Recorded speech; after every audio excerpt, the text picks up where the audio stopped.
next on All Access. I'm Scott Zolak, and I sit down with Gerard Mayo to find out how he hopes his team will handle adversity. I have no doubt we have a mentally tough team, and it starts with me.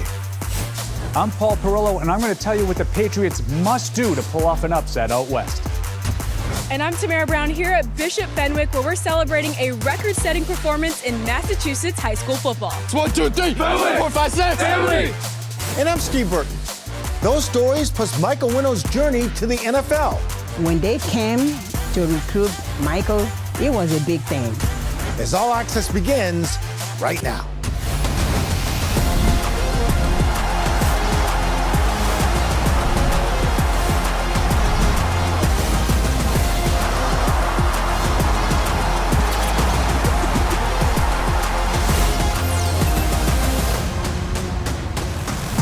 A disappointing loss as the Patriots overmatched in prime time.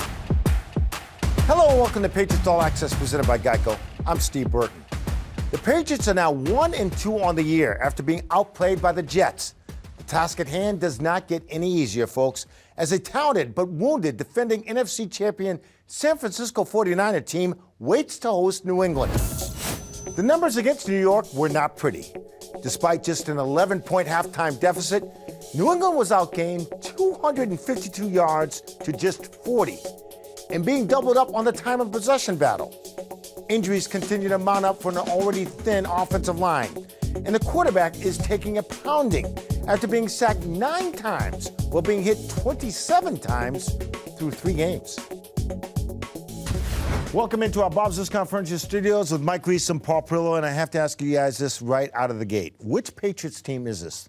The one we saw against Cincinnati and Seattle, or the one we saw against the Jets? Yeah, it's a good question, and we're going to find out the answers to that over the coming weeks. And I would say probably somewhere in the middle, because Cincinnati, I thought everything went well, right? I mean, every element of the game, I thought they performed well, especially defensively. But it was a complimentary game. They were really on it, I think, from the sideline onto the field, coaching and everything.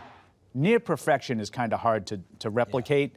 But I'm also, Mike, I'm not expecting as unprepared as they looked in that Thursday night game with all the missed tackles, the sloppiness, so somewhere in between. I'm more inclined to say they are more like the first 2 games than they were Thursday night. I think those Thursday night games are tough, Paul. I agree. To make big picture judgments on. Since these games have come into existence, I've seen more teams look uncharacteristically bad. I mean, you don't practice leading up to those games. At the same time, I don't want to make excuses for the Patriots. They got to prove to us that they are that team the first 2 weeks. And if they aren't, next week, Steve, I'm coming in with my knives. Coming in firing. All right, so there's been a lot of talk, right, leading up to that Jets game, that they need to push the ball down the field. More offense down the field, going vertical. Does this team have the weapons to do that? And I'm talking about the entire offense. I'm not just talking about the quarterback and the receivers. Yeah, certainly not right now. And the issues up front are pretty apparent. And anything that you are calling up right now, if you're Alex Van Pelt, Mike, that's taking a little longer to develop is really got no shot. So I also think, let's not just put it on the offensive line. I don't think they're really set up to be that successful of a downfield passing team. Really, Tyquan Thornton maybe is one guy that can get down the field, and he hasn't really established any level of consistency doing that. And Jacoby Brissett, it's not really in his skill set to do that. So no, it would be my short answer. Yeah, to me, the only way, Paul, they can push the ball down the field is through the running game. So the best plays that I've seen in the passing game are ones where they play action, the defense reacts to the run, and then something opens up down the field, whether it's intermediate or even the deep part of the field. So I think they can do it, Steve, but I'm skeptical that they can do it without marrying it to the running game. That being said, that's the offense. What's your level of concern for the defense? Yeah, I'm glad you brought it up, because I thought we know that there's limitations offensively, and we know they're going to try to run the ball and be conservative and shorten the game and keep the score down. What we haven't known is the amount of passing yards they've allowed the last 2 games now with Geno Smith and Aaron Rodgers. So I have some concern. Specifically in the Jets game, the lack of discipline to keep Aaron Rodgers in the pocket, to me, was really apparent. That's something I'm going to keep my eye on going forward with mobile quarterbacks. I have concern with the defense, and it's personnel-wise when you think about no Christian Barmore, which they've known they weren't going to have him. They traded Matthew Judon, so you're losing a pass rusher. He would be an edge guy that you'd have. Jawan Bentley, like that showed up to me in a big way on Thursday night. So I think the attrition is sort of adding up. All right, guys, so don't go far because we got to talk about the San Francisco 49ers, the next opponent coming up. Sounds good. We'll be back with more Patriots All Access right after this. Coming up on All Access. We spotlight some of Drake May's first snaps in the NFL. Everybody's accounted for except for you, and so this time you get out clean, use your legs and run, which is a great thing to do. And later, we take you on Mike Onwenu's journey to the NFL. This is Big Mike at the Big House, and this is my journey to the NFL. You're watching Patriots All Access. Patriots All Access is brought to you by Bank of America, official bank of the New England Patriots. By Sports Illustrated Tickets, 50 million sports, concerts, and theater tickets, 0 fees. Fans deserve better. Visit sitickets.com today. And by Cross Insurance, official insurance broker of the New England Patriots.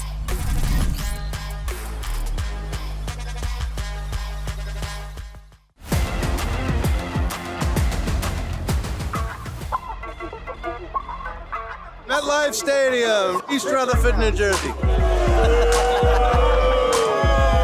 Oh yeah, you gotta expect that.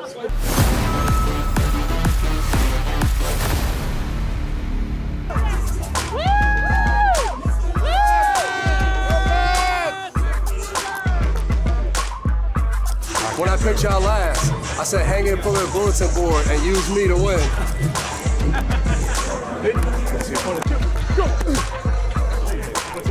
Oh, good to see you, man. Man, love to see you back out here, man. Thanks, man. I got that one. Yep. Good luck tonight, bro.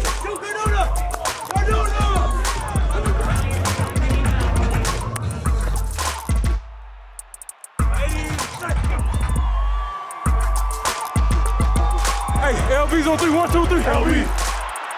Hey, go out there, play for each other, fellas. Let's get it. Let's get it. All day, baby.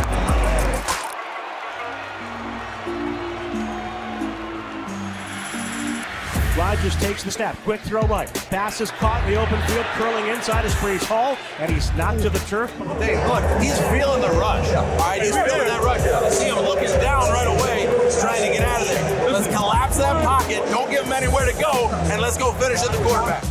Quick step back and a throw to Lazard. Moves around Austin, runs to the pylon, dives in for a Jets touchdown.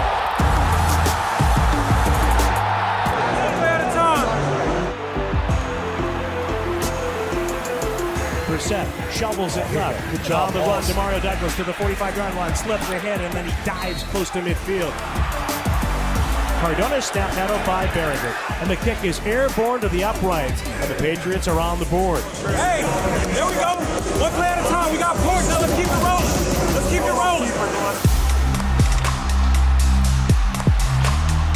Back to the first and goal to go. Hall to his left. He's already scored one touchdown today. Rodgers in the gun. Two receivers right. Wilson inside of Lazard. The snap. Rodgers looks right. Steps right. Throws right. Passes caught the pylon. Touchdown New York with a grab by Wilson. The Jets add to the lead. Take a deep breath. We're going to go out. We're going to tackle. We're going to tackle. The play's not going to extend. Shotgun snap to Brissett. Stands in under pressure. Rolls to his left. He's tackled as Quinton Williams got to the quarterback. Patriots are already walking toward the locker room as the Jets dominate the Patriots from the start. They outscored New England by the 24-3 final.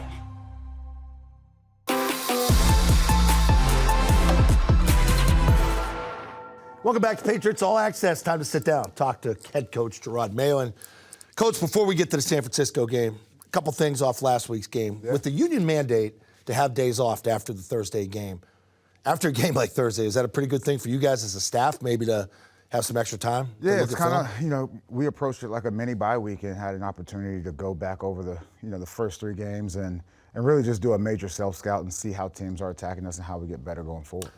You talked in the spring and throughout press conferences about you and Elliott being together. We're all on the same page. Everything's great, but we're going to hit some bumps eventually, and there's going to be adversity.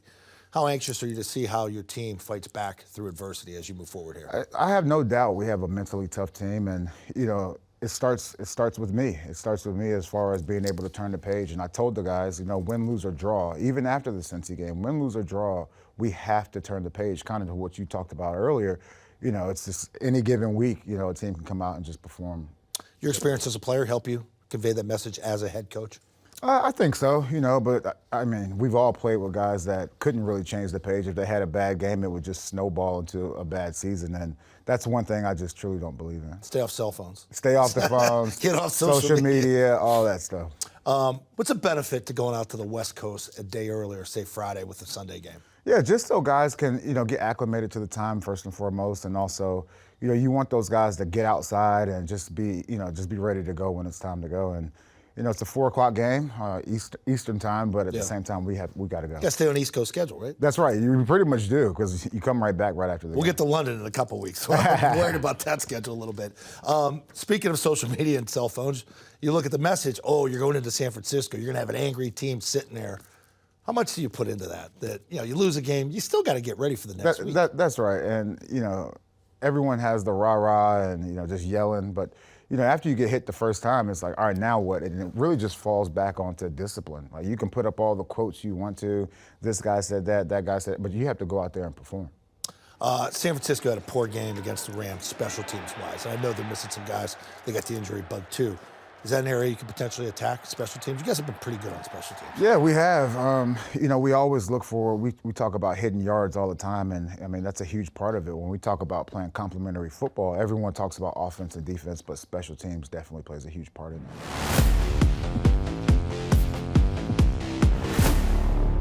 All right, it's time now for Ask Me Almost Anything, and this comes from Armand. Armand, that was Robin Williams' name, I think, in The Birdcage. Great movie. You ever seen The Birdcage? No, I've never seen it. Oh, come on.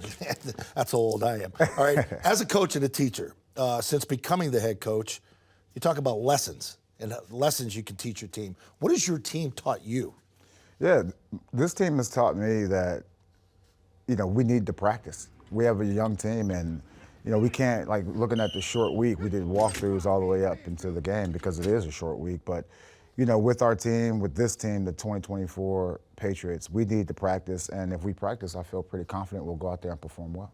Okay, if you want to ask the coach a question, you have to follow the team. Go to Patriots.com, #AskCoach. We'll be back later in the show because we got some stuff we got to take care of and a little side of mayo. All right? Side of mayo. All right, we'll be back. More Patriots All Access right after this.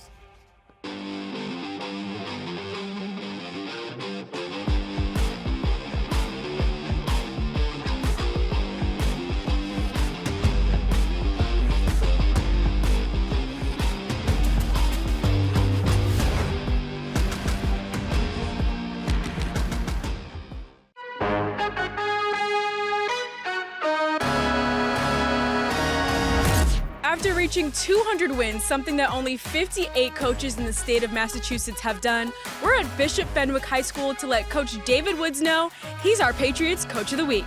Coach Woods should be Coach of the Week because he's just a great coach. He knows what he's doing. He preaches just working hard in practice, focusing on the task at hand, and just improving every week. There was a lot of extra motivation going into this week because we knew what was on the line for Coach Woods, so we really wanted to get it done for him. 27 years here coaching, 200 wins. You don't get that by yourself. It takes a lot of support from folks that have played in the past and present for you. And on behalf of the Kraft family, the New England Patriots Charitable Foundation, we want to say congratulations to you on your 200th win, being 2-0, and we're wishing you the very best for this season, and we wish you well. Congratulations. Thank you. All right, family on 3, family on 6. 1, 2, 3, family. 4, 5, 6. Family. Welcome back to All Access, presented by GEICO. It's a critical spot as Week 4 approaches on the NFL season. Can the Patriots rebound after their below-the-line performance against the Jets? Dan Roach went searching for answers.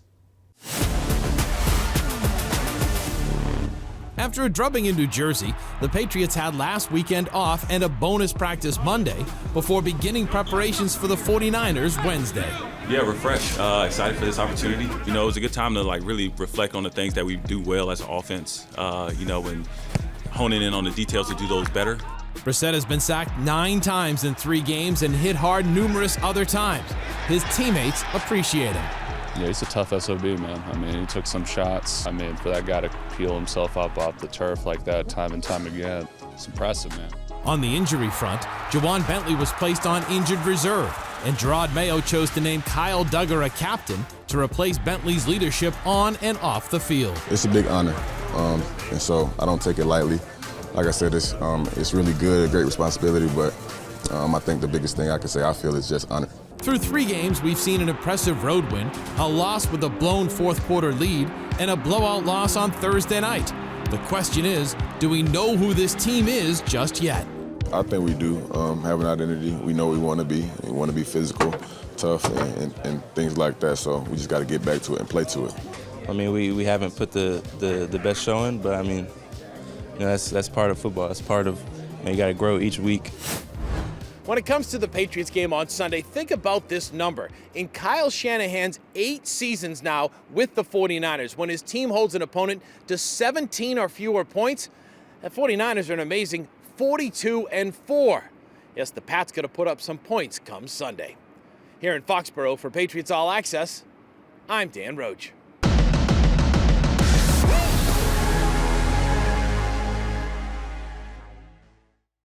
All right, Dan Roach, thank you very much for joining me now. It's Patriots Captain Deatrich Wise Jr. Good to see you, my man. Good to see you, too. Was it good to get away from football for a few days? Just for a little bit. Yeah, get to clear the mind, a little R&R with the family, and then a little refocus, just in time to get back for this next week. Was that the real Patriots defense that we saw against the Jets? You know, that's what we put on film, but that's not who we are. I believe our Patriots defense is someone who is mentally and physically tough, along with also stopping the run, getting after the passer, and making our tackles. That was something that it wasn't our brightest moment, and I believe that our team is very resilient going into this week. We're hungry and ready to go.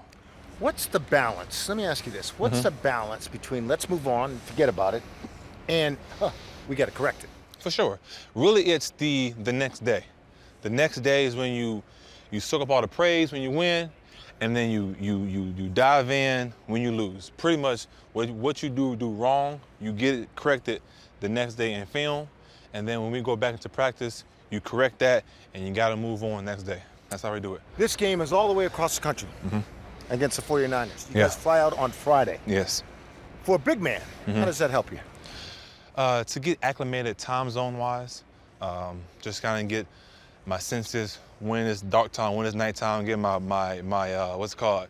What's it called? Your circadian rhythm. Yeah. Whoa. Yeah. Getting that. You know what I'm saying? Getting that activated to the West Coast. You know. Yeah. And that's how it helps us out. Also, staying hydrated on the flight, make sure our muscles are good and primed and ready to go. What is the confidence level of this football team right now? We're high. Going into it because we know who we are. Okay. We know when we're at our best, when we do our job, how good we can be.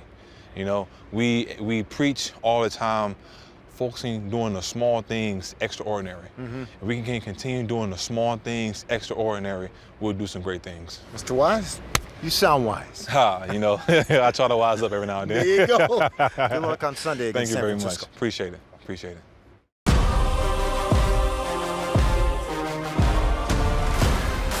Time now for the player spotlight. Now, last Thursday night against the New York Jets, we had an interesting player come into the game. Number 3 overall pick, Drake May, had his first series, or 2, we'll call it. And who better to break it down than Brian Hoyer? Joined me all preseason long talking about Drake May. Sort of a come-to-Jesus moment here for him. First big hit in the NFL. What do you see on this? I guess this is what they call a welcome to the NFL moment, right? So this is a pretty simple play. They're getting Drake going. It's a real simple, we call it stick, dragon, a diagonal and a slant, okay? So for me, you know, right away, you're thinking this is more, if it's a cover 2 shell, this is more 1 high, okay? So to me, what I see here is, we'll let it run. He comes off it pretty quick. I mean, there's no one right here in the middle of the field. I think if he hangs a little bit, then Osborne maybe wins on the slant, but okay, it's his first NFL action. He's ready, he's excited, he's ready to go. He pulls it down on a quick game, which is something maybe you don't really want to do, goes to use his legs, and here's the welcome to the NFL moment. And I think the thing, and you know this, as a quarterback, you're going to take a lot of hits as it is. Taking this unnecessary hit, spinning in the middle of the field, if these linebackers are bigger, faster, this is like, okay, welcome to the NFL. Maybe next time you think about pulling it down, this is what's going to happen. I think it's too. It's a spot moment for him. You're standing there, and as you know, 3.5 quarters, and you see Jacoby getting hit time after time after time. You got to think, hey, it's imperative I get rid of the ball. But you got a different clock when you're out there. I mean, it's spinning for you. And, you know, he's a young kid. He knows what it is. The pressure's on him. Okay, so moving on here. Yep, okay, so here's another quick passing play. We call it double slant or tosser, was in the old system. That's tosser, yeah. And so you're going to work away from this rat player, okay? So the rat wants to go right, but his eyes bring the rat this way. So he feels the pocket collapse, and this is where, you know, being an athletic guy, you use that as athleticism, and everybody's accounted for except for you. And so this time you get out clean, use your legs and run, which is a great thing to do here because the linebacker goes to take away what you want to throw. Yeah, Jaden Daniels has done a nice job through 3 games, picking up 3 yardage on the ground. We saw how well he threw the ball the other night, but it's going to come for him. And I think you're going to get to that point where I think I see it, but I don't know. But normally, if your legs can move, yours and I really couldn't move that well. Well, I think, too, like as a guy like Drake, more athletic than me by far, sometimes it's hard to harness that. You don't want to say, hey, Bill always used to say, stay in the pocket, step up in the pocket, do not leave the back of the pocket. And for me, that made a lot of sense because I wasn't going very far. But for Drake, it's a fine balance. You don't want him taking those hits, but if he can do this and gain a first down, then, you know, you're all for it. So carried on, too. So, like, the hit kind of wakes you up. So get your juices flowing. Now, all of a sudden, I pick one up on my first down. As we advance this, we're going to take a look at the throw to Pop Douglas. So, I guess we call that the dig, right? Yeah, the dig route. And let's get to that right here, which I think this was, you know, if he's learning as he's going, you know, you're talking about the middle of the field, an extra linebacker. We're going to see right here where... What's this coverage he's looking at right now? So what would you guys call this? So to me, this is probably... They're trying to disguise it, but I think this is a robber safety coming down here. Given the 2 look, yeah. Yep, he's given the 2 look, which this is, you know, you talk about going from college to the pros. In college, that probably stayed as a 2 or 4 look. Right. To me, what they're doing is they're matching the back here. He's on the tight ends. Man, he's eventually going to go here. And this guy, he tries to give that cover 2 or 4 look, and then he drops down to be this extra player. So let's let it run here.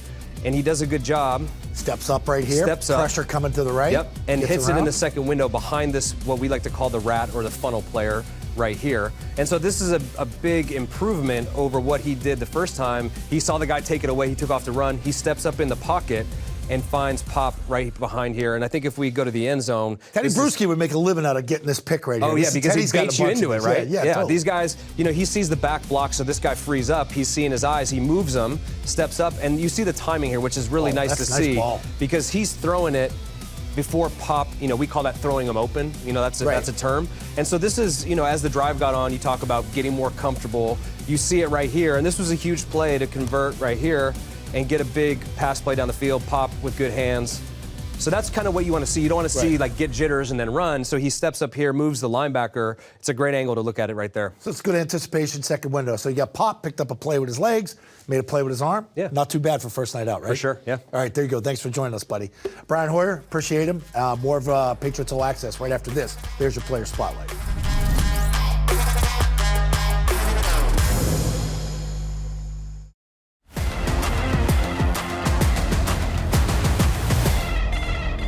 Yeah, I laugh every day, for sure. Yeah, look at me, look at me. Look at me, look at me. Look at me. Yeah, my favorite food, spaghetti. My grandma's spaghetti. I don't know, they just cook it real good. My grandma and my mama, they just know what to do with the spaghetti, honestly. It's either spaghetti or baked beans and macaroni and cheese. I love to mix those two. I be open to listen to different music. Like, I know some country music, so it's like it's a couple music like I would like listen to it. I haven't been open to a lot of music, should I say, but I wouldn't say that I dislike music, some music yet. Look at me. I haven't been many places until like now. Honestly, I've been to Texas. I like Texas. It's cheaper there. That's a great one. It's cheaper there, but you know, I like the heat, and you know the heat there. But I done got used to the cold too, so it's like I can adapt anywhere now. So I'm ready to go see new places. I say I'll definitely be Flash. It'll be Flash. Just how fast he is, and he can come to one place to another just as quick. So if something happened to a family, I could be there in a jiffy. I'm still on my plan A right now. I'm still on my plan A with football. I feel like I would want to, do something that's talking on TV, or something that's still with football.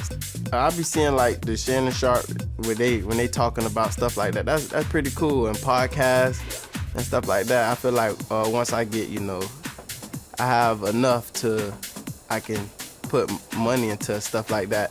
I'll start doing stuff like that.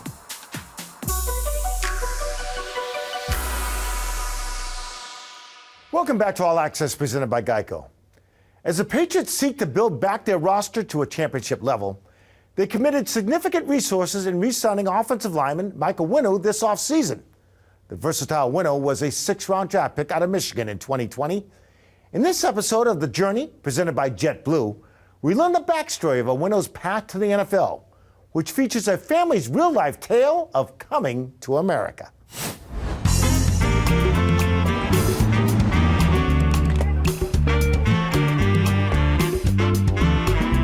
This is Big Mike at the Big House, and this is my journey to the NFL.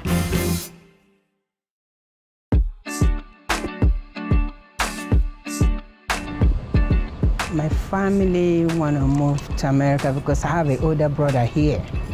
Because my mom is kind of old, so she needed some help for someone to bring her over here.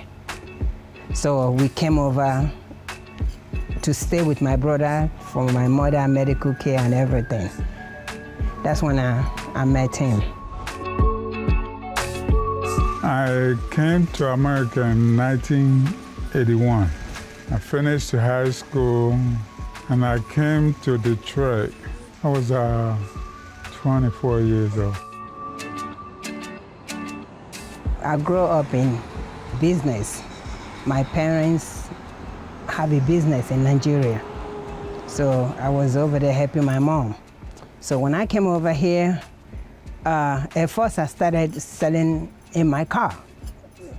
Go New York, buy stuff in my car, drive around with the children, Mike, everybody in the car, hustling, just trying to make it. And we happened to see the shop for rent, And I told my husband, I said, you know what, that would be a great thing for me to have a shop.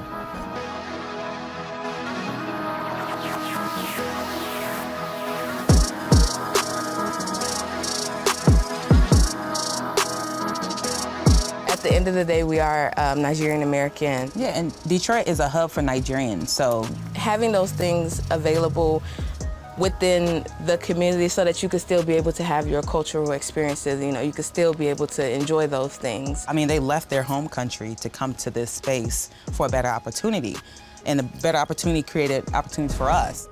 As I grew up, kind of like my sister said, like we were kind of grew up to be a little older than we had, or than we had to be at the time, just because my parents were new, they were new to the area. Of course, they were immigrants, so we all did our part in the household, and then just with the business as well. So we all just got a little bit of understanding about adult life, or just responsibilities in a way. Did my homework here, did everything. We closed together, then we went home all together. So it was just a second life for me. Actually, I didn't know about football. I did not know nothing about football. But when Michael, he wanted to play football, I said, okay.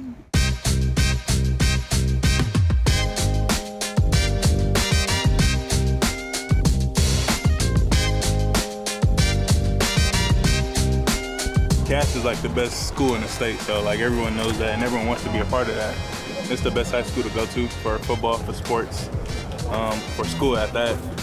And you're basically around a bunch of educators that look out for the students and want to see the students succeed. So when they came to recruit Michael, it was a big thing.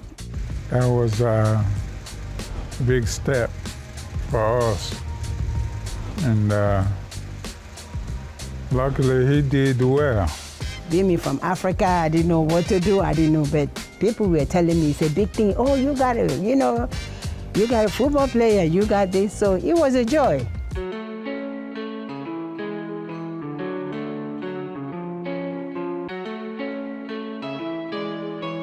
I committed my sophomore year in high school. Like I knew I wanted to come here, and I knew this was the place for me. And I think when I got here, like I just quickly saw like it wasn't just football. Like it was books, it was career, and it was life outside of football as well. How did that make you feel to know that he could get a degree this is what? How did that make me feel? Great. Make me feel great. That he can get a degree, he can play football, he can do everything, and he's also a good child. That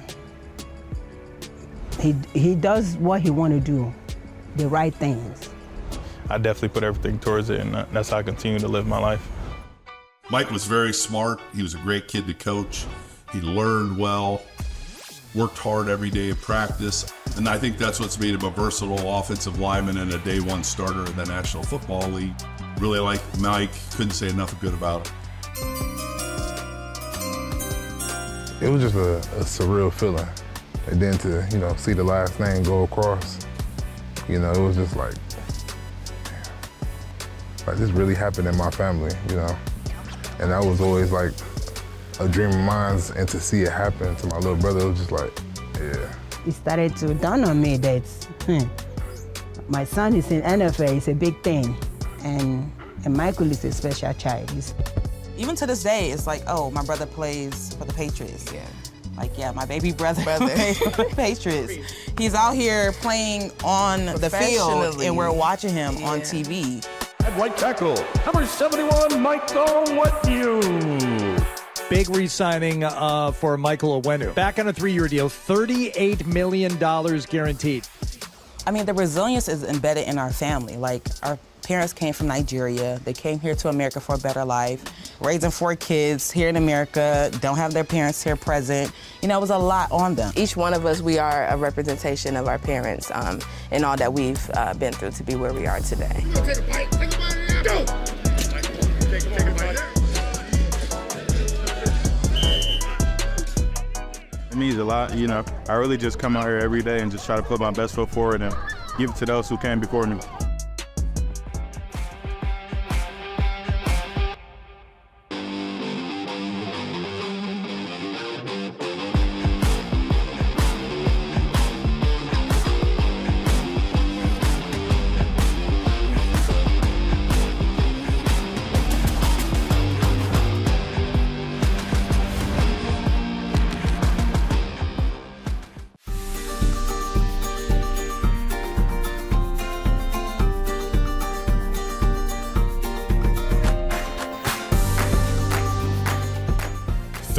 Cancer survivors were invited to Gillette Stadium for a special Patriots Day of Pampering. Our organization empathizes with you and what you're going through. No one can understand it who hasn't done it. You have the ability to give people inspiration and hope by your internal strength. We'd like you to be our guest at our Crucial Catch game. I never get to do a lot of these things for myself. I'm a mom, I'm a wife, so it made me feel really cared for and special and like, yeah, I'm worth this. I'm worth it.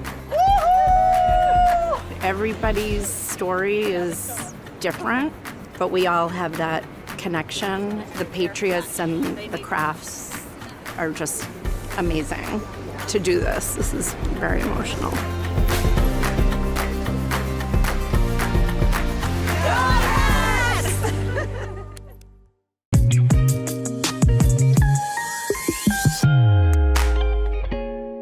Welcome back to Patriots All Access. Time now for A Side of Mayo, brought to you by Hellman's.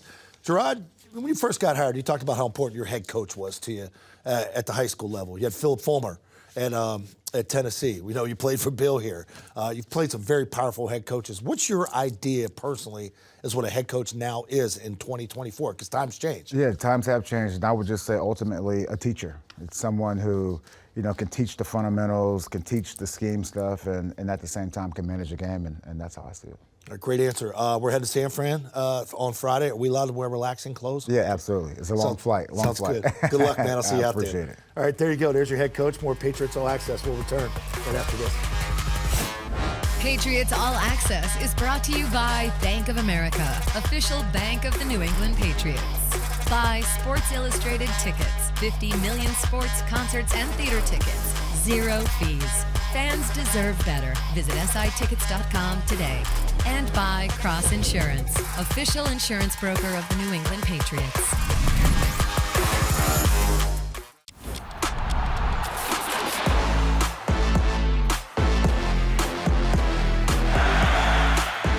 Any memorable moment against the 49ers has to start with the 1998 game at Old Foxborough Stadium. Drew Bledsoe's injured throwing finger kept him on the bench. Enter Scott Zolak at quarterback. Zoe threw for 2 touchdowns, including a 61-yarder to Shawn Jefferson. Got it! That's a 10-5 touchdown! As the Patriots knocked off Steve Young, Jerry Rice, and San Francisco 24-21.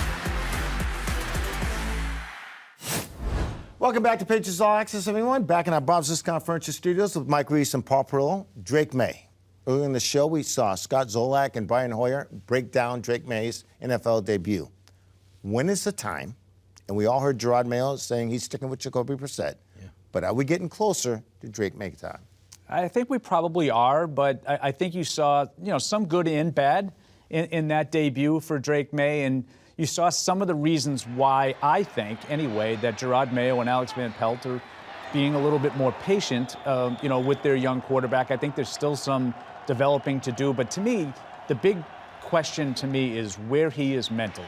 And I thought he made some good plays, Mike. I thought you saw the athleticism on display. To me, it's more about that than it is what's around him. I know that a lot of other people disagree with that, but to me, it's more about May than it is the supporting cast. Yeah, and I probably look at it a little differently. I didn't see anything from the last game that made me think like he's closer to playing than I thought he was prior to the game. Just my view of it. And I am, for them, very concerned with the left tackle, with the receivers, and putting Drake May out there too early to potentially jeopardize his development. I think there's a lot of good examples around the league right now to me. So you have Sam Darnold. You also have Malik Willis with the Packers. So to me, I look at those as like reminders. Be careful of going too quickly in putting him out there. Yeah, and that's why I think it's about May specifically and where his development is. You see Jaden Daniels go out there on Monday night and light it up against Cincinnati. So obviously he's a little bit older. I think 55 career college starts as compared to, Drake May at 21 when he came into the league. So there's a big difference there. But to me, again, if it's mentally, if May is ready, I want to start getting him ready to go here sooner rather than later. Here's the question I have. Are they catching San Francisco at the right time? Because they're down. They're coming off a loss as well. It's a really, really good roster. I know they're banged up, so that's why you're asking the question, Steve, with all the personnel losses. Right. And those are not insignificant, Mike. And they lost another one, a key guy on defense in Hargrave up front. But to me, there's got to be some desperation for a team that expects to be playing deep into January and February. They have to show up to play. Yeah, they're hoping to get George Kittle, their great tight end, back this week. He didn't play with a hamstring. Deebo Samuel didn't play in the last game. Christian McCaffrey isn't there. He's on IR. He's not going to play. From that standpoint, like, you are catching him in a good personnel situation. What's the but? But that's Steve, this is the offensive system that everyone's trying to copy. So it doesn't matter who's in there. It's the system that you're playing against. And they scored on their first 2 drives last week, the opening script. You better be ready to go from the opening bell, or it's going to be a hornet's nest in there. Well, now that you gave me doom and gloom, what's the formula for winning? The formula is exactly what Mike just alluded to, a great start. If San Francisco scores in their first 2 drives, See you later. You're not going to play catch-up against that team. They're going to run the ball, San Francisco is, so a fast start is imperative. All right, let's cook it up here. Okay. Tell me what you think. Patriots run the ball. Yeah. On defense, need at least 1 turnover and no big plays. So those are the 2 things on defense. And points on special teams, where the 49ers were vulnerable in this last game. They gave up a fake punt, missed a field goal, gave up a long punt return that led to a big field goal at the end of the game. To me, that's the formula to either stay close or even have a chance to pull the big upset. Prediction time. It's going to be a tough one. I think if all the things that Mike talked about, I think it could be I'm not even willing to say they'd win. I think there will be a competitive game. Yeah. That was the Rams' formula for pulling off the upset last week. I don't see it happening 2 in a row. I'm going to say San Francisco 27-9. I'm going to go with the 49ers. I have the same points, 27, and I'm going to give the Patriots 16 points, so 27-16 49ers. All right, guys. Thank you very much. That'll do it for this week's edition of Patriots All Access. For Mike Reese and Paul Perillo, I'm Steve Burton. Have a great week, everybody.